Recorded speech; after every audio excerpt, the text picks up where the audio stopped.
全台湾鸡卵的生产量伤济啊，所以中华县为后礼拜开始，学校中昼顿一礼拜会加食1点卵。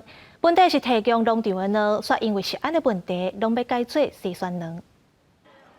县长王惠美甲小学生做伙做鸡卵的料理，要来推测鸡卵营养。国内鸡卵目前生产过多，中华县饲鸡数量济，为着鼓励大家尽量食卵，县府宣布12月23至明年1月17。高中甲国校的营养午餐，会为目前一礼拜一个学生3粒卵，搁增加1粒3个卵，或者是低米卵。那最主要就是希望孩子们有充足的蛋白质，能够更加的健康。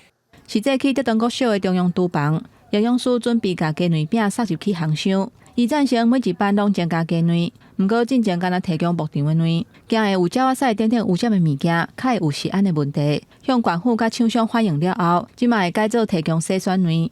我们在使用的过程当中，在打蛋的过程当中，可能鸟屎或者是就是污染物会把它掉进我们的蛋里面。那为了安全的话，我们就是跟厂商那边强烈的要求，我们一定要用洗选蛋，才可以符合我们的食品安全标准。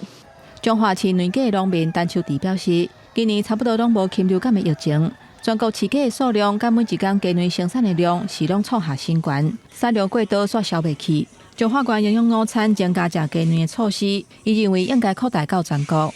鸡啊，3700万只嘛破纪录啊！生产量13万，一天13万5千箱嘛，拢破纪录啊！扩大去实施，讲尽量把这个卵给消透出来。不过，中华县府的政策，农业部长陈俊贵讲，卵的介绍会因为无同季节介绍有变化，会尊重市场的机制，袂全国地咧办理。记者综合报道。